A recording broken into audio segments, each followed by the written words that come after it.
I've got my top 10 must-add pitchers in fantasy baseball, and that list is coming up next on Beat the Odds. Don't go anywhere. Hello, sports fans, and welcome back to another episode of Beat the Odds. I'm going to give you my top 10 must-add pitchers for Week 6 in fantasy baseball.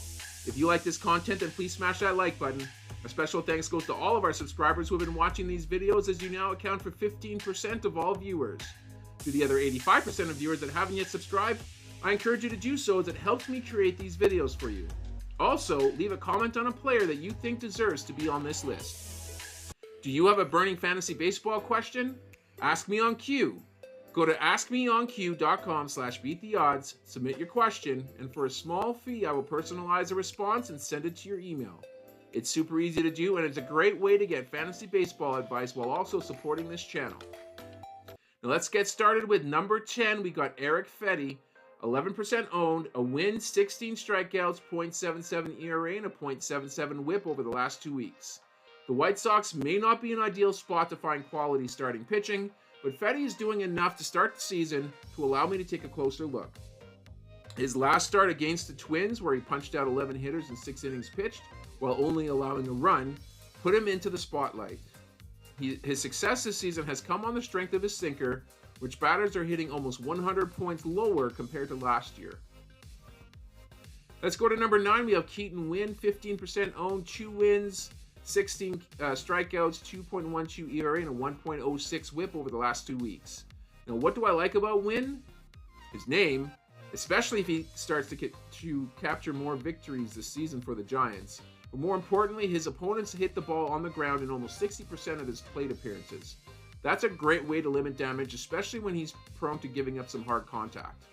Winn's split finger, his bread and butter pitch, has opponents hitting under 200 for the season. If he keeps that up, he's certainly going to be on more fantasy rosters. Moving on to number 8, we got Emerson Hancock, 6% owned, a win, 8 strikeouts, 2.25 ERA, and a .75 whip. It's time to give Hancock some love.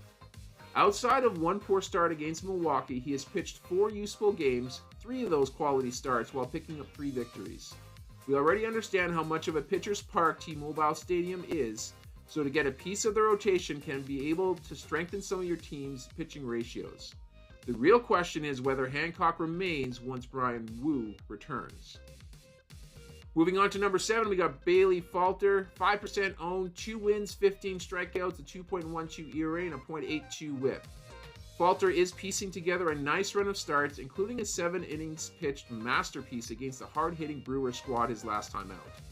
He's another soft-tossing lefty that has been finding some incredible success with his fastball. He's throwing it 57% of the time, and even though it only travels 91.3 miles per hour, when you couple it with his 7.4-inch extension, it has baffled hitters to a tune of a .069 batting average. He gets 2 starts this week, so add him accordingly. Let's go to number 6. We have Jameson Taillon, 19% owned, 2 wins, 8 strikeouts, a 1.69 ERA, and a 1.13 whip. After starting the season on the injured list for a back injury, he has returned to the Cubs rotation and he's been effective, picking up wins in his first 2 starts back. He's lined up for 2 more starts this week, making him a very appealing add. If you've rostered Taillon in the past, you know that he's not going to overpower hitters with his fastball, but he finds his success in his command of the strike zone. Let's go to number 5. We got Mitchell Parker, 40% owned, 2 wins over the last 2 weeks, 12 strikeouts, a 1.50 ERA, and a .58 whip. Parker has certainly turned a few heads after his promotion to the bigs on April 15th. Since then, he has put down 2 powerhouse offenses in both the Dodgers and the Astros. It only took 73 pitches across 7 innings to dispatch the Astros, and over 12 innings he has yet to walk a batter. Josiah Gray's injury has opened the door for Parker, and based on his recent success, it might be hard to send him back down. Let's move on to number 4. We have Luis Severino, 54% owned, 2 wins, 13 strikeouts, a 2.12 ERA, and a 1.06 whip over the last 2 weeks. After being arguably the worst pitcher in the league last season, he has vaulted himself to be considered a must-add player to roster for the upcoming week. His fastball is hovering over 96 miles an hour, which is exactly where you want to see it. He's doing a better job of keeping runners off the base paths this season, as he's seen a 133 batting average drop against his fastball. He's also walking fewer batters to start the year. and he's also pitching twice this week as well. Let's go to number 3. We have Reed Garrett, 37% owned, 3 wins, a save, 16 strikeouts, a 1.23 ERA, and a .82 whip over the last 2 weeks. Every season, it seems as though there's a reliever that comes out of nowhere and becomes a major contributor to many teams, even if he doesn't slot into the closer's role. Reed Garrett is that guy this year. His split finger pitch is just nasty. Opponents are hitting a mere .063 against it. Pair that up with his unhittable sweeper, and it's no wonder why he posts one of the best expected ERAs and expecting batted averages in the league.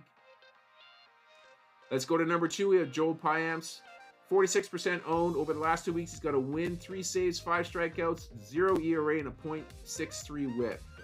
Abner Uribe is out. Joel Payamps is back as the top option to close for Milwaukee, and you want to grab him now if you can. Outside of his one meltdown against the Twins on April 3rd, he has not given up a run in 11 appearances. Now, he's likely going to have to share some chances with Uribe and possibly Trevor McGill, but I expect that Payamps should see the lion's share of opportunities to close until Devin Williams returns.